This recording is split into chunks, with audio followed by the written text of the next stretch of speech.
Since 2006, we have gotten 5 main Gears of War games, 1 prequel, 1 HD remaster, 1 PC port, 2 spin-offs with one of them coming out really soon, and dozens of DLC.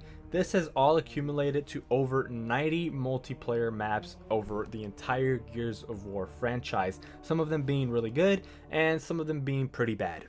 We recently saw the return of Canals to Gears 5, a fairly fan favorite map from the original Gears of War, and this made me wonder, which are the most popular Gears of War maps? And by most popular, I don't mean I made a poll and asked hundreds of people which were their favorite maps, but instead, which maps has the Coalition, Epic Games, Microsoft Studios, and even People Can Fly, which maps have they decided were worthy enough to bring back into new Gears of War games?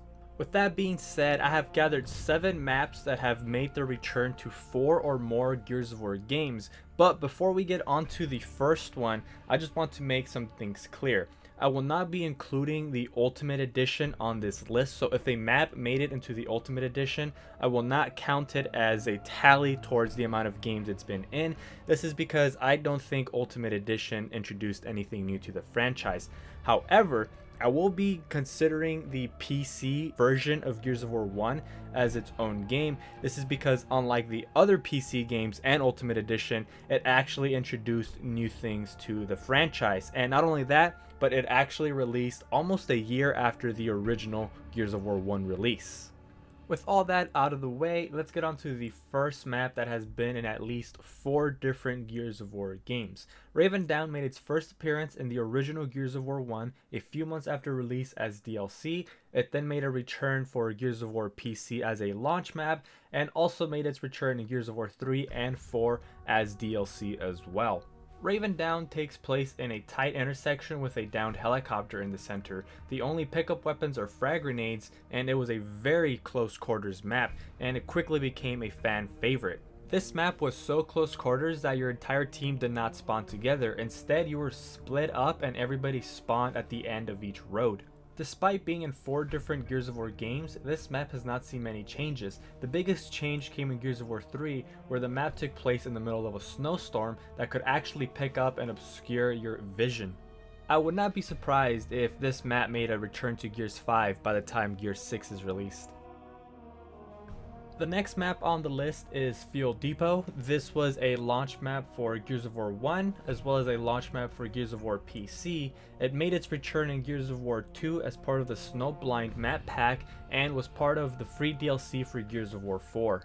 Fuel Depot takes place in a fueling facility used by the COG during the war, and despite being one of the larger maps in Gears of War, it quickly became a fan favorite due to some very popular weapon pickups. Whereas most maps included 1 long shot for both teams to fight over, Fuel Depot included 2 long shots in order to make for some rather interesting sniper battles. Not only that, but a Hammer of Dawn was also present on the map, which meant that if your team lost the fight for that weapon, you would have to retreat to the indoors portion of the map. As this was one of the larger maps in Gears of War, it included an indoor close quarters portion as well as a very open outside. Much like Raven Down, this map has not undergone many changes, with the biggest change coming in Gears of War 2, where the map was covered in snow. They really liked covering their maps in snow, don't they?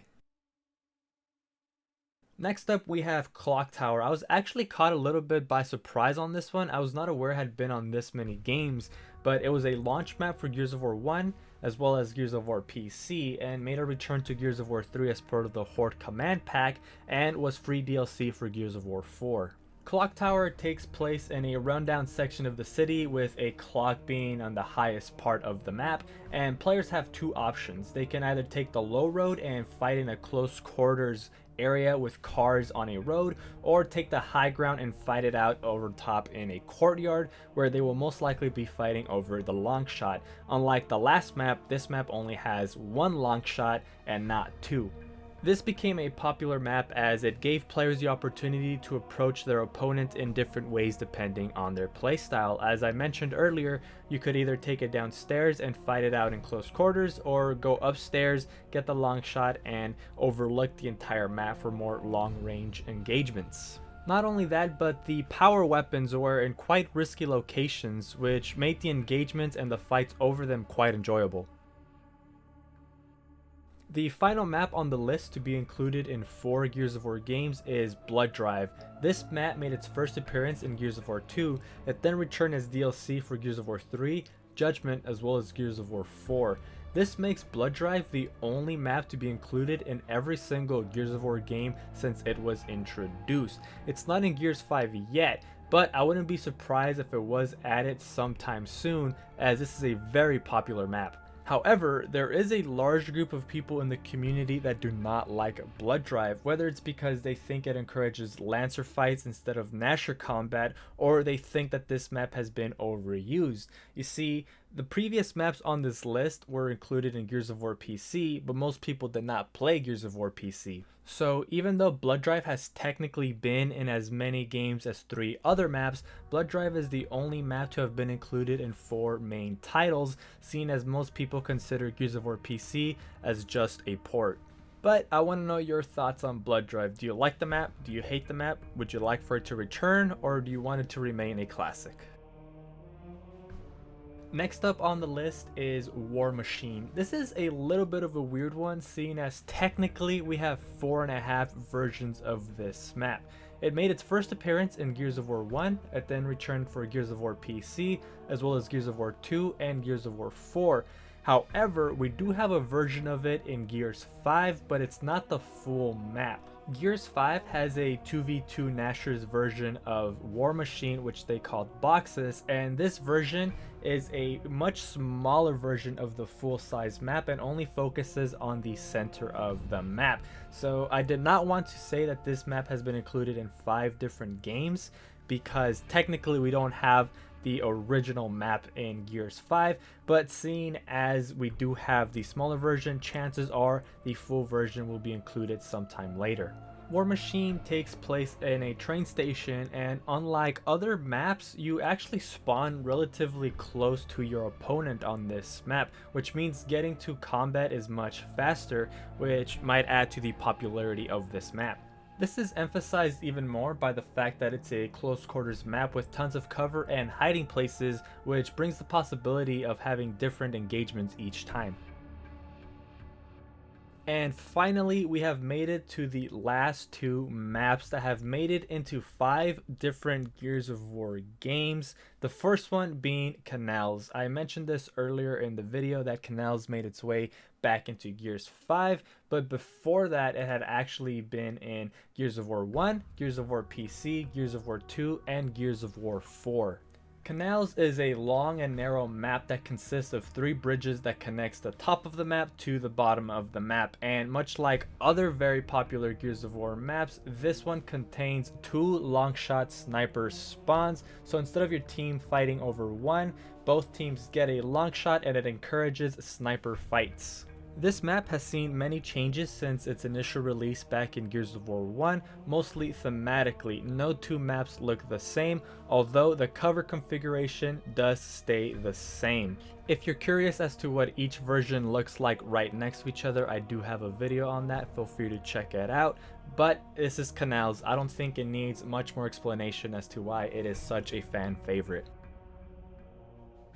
And finally, the last map is Gridlock. This map has been in every single Gears of War game since Gears of War 1 except for Judgment, and I would bet that it is going to come to Gears 5 before Gears 6 is even released. Gridlock takes place on an open street amongst rubble and tons of destroyed vehicles, and it's a big close quarters map. Now the reason it's a big close quarters map is because there are long pathways with tons of cover in between them. And to some extent, you can even see the entire map if you stand on one end of the spawn points, not something you can do with most maps in Gears. This is considered by many people to be the most balanced map in Gears of War due to its good cover placement as well as selection of power weapons and the location of those power weapons. But just like Blood Drive, people are tired of playing on Gridlock. We have some people that want it back in every single Gears of War game, whereas there's others that want this map to be retired and just remembered for being a good map in the first few Gears of Wars. So let me know your thoughts. Do you want Gridlock to come back to Gears 5, or do you want it to not come back? Well, there you have it, the 7 most popular maps that have made their return to at least 4 Gears of War games. Did any of them catch you by surprise? Were you surprised that some of them made it as high as others? And would you like to see any of these maps return to either Gears 5 or future Gears of War games? Let me know all that in the comments below, but that is all I have for y'all today. So if you enjoyed the video, please leave a like. If you haven't subscribed, please consider doing so. It helps me out a lot. I upload Gears of War content regularly, anything from multiplayer news to lore and lists like these. But anyways, I hope y'all have a good one and catch y'all next time.